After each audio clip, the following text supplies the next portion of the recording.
By 2050, it's projected that nearly half the world's population will be myopic or nearsighted. On Vital Signs, Brendon Fallon spoke to neuro-ophthalmologist Dr. Rani Banik about why the rate of myopia is higher among children and what simple steps could be done to reverse the trend. To start with, how can we define what is myopia? So myopia is defined as basically the lay term is nearsightedness, but it's defined as the image that is projected onto the back of the eye falling in front of the retina. So instead of falling directly onto the retina to be properly focused, the image is focused in front of the retina. Now, there are a few reasons why this can happen.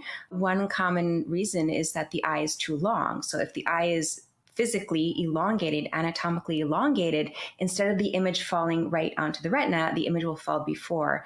Other reasons why myopia can happen is because there can be a shift in the lens. The lens can be a little bit thicker, and then thus allowing the image to be focused closer to the front of the eye rather than the back of the eye. So there are various different reasons for why myopia can happen. And is there a particular reason why this tends to appear in children? And I've heard that it levels off in teenage years as opposed to appearing more in adulthood. Absolutely. So that's a great question. During childhood, the eye is growing.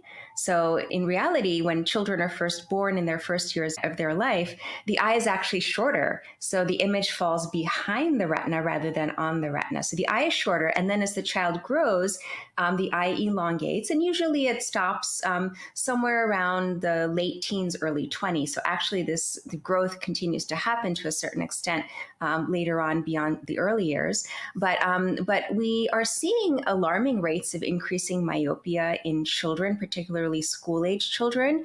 It is prevalent in the general population. Actually, across the globe, it's estimated that about 30% of the worldwide population is myopic, which is a staggering number.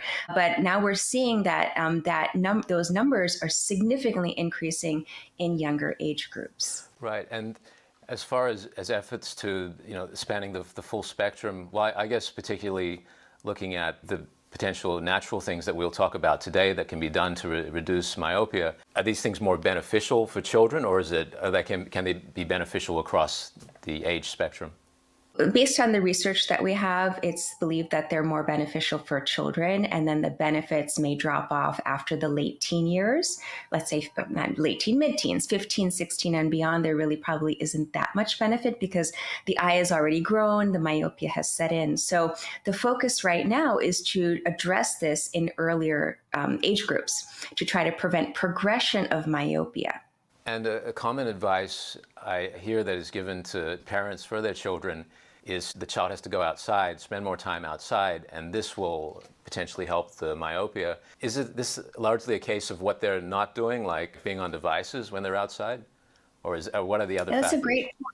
Yeah, that's a great point. Why do we feel that there's benefit of going outdoors? Well, I'll just put it in some context. This whole concept of spending more time outdoors for children to reduce the risk of myopia came about from some studies done in Asia where they looked at school-age children, and they found that when children spent more time outdoors, at least 2 hours a day playing outdoors, that they had reduced rates of myopia progression. And so what is it exactly about being outdoors? Certainly, what you mentioned is important.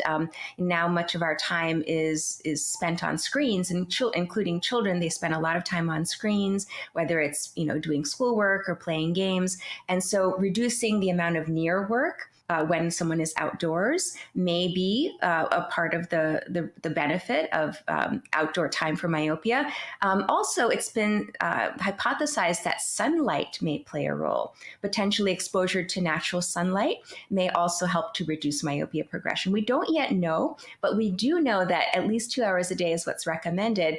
And depending on where you are in the world, some schools have actually mandated recess 2 hours a day during the school day so that children can get their 2 hours outside. Hopefully that spreads throughout more countries, but there are some countries experimenting with that.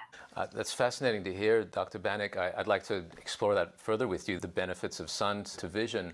Just to take it back a little bit, you mentioned these near-focused tasks, like using devices. Could you say a little bit about what the effect is of devices, particularly on children developing myopia? Absolutely. And I think to explain, it would be best to illustrate with an eye model, if that's okay. Please. For yes, for the audience. So in this eye model, I've shown this before in previous programs. So basically, when we look at the eye, we just see the very front part of the eye. But there's a lot of there are many structures inside the eye. So I'm going to give you a peek inside. That there are many, many structures inside the eye. But I'm going to show you one area in particular as I take apart the eye model. This brownish area here is called the ciliary body, and that is contiguous with the iris, which is the colored part of the eye. But there's a muscle in here called the ciliary muscle, the ciliary body muscle, and it's responsible for accommodation. And what that means is basically when we're looking at different distances, our ciliary muscle contracts at different amounts to help us focus images properly onto the back of the eye. So, for example, if we're looking at distance, the ciliary muscle is more relaxed and we're focused for far distance. When we're looking at something either at near, let's say about 14 inches or 33 centimeters, or even at intermediate distance, for example, our computer screen, that ciliary muscle has to contract. So that accommodation process is going on. And we think that when someone is accommodating quite a bit, that may be a trigger in children for the eye to elongate and to get longer, leading to myopia. So going back to your question, Brendon, you mentioned about near tasks, what could this link be between increased near work and myopia? It's because the ciliary muscle back here is constantly accommodating, and it's basically causing a trigger in the eye to elongate. That's what we believe. That's the theory out there. Constantly tight.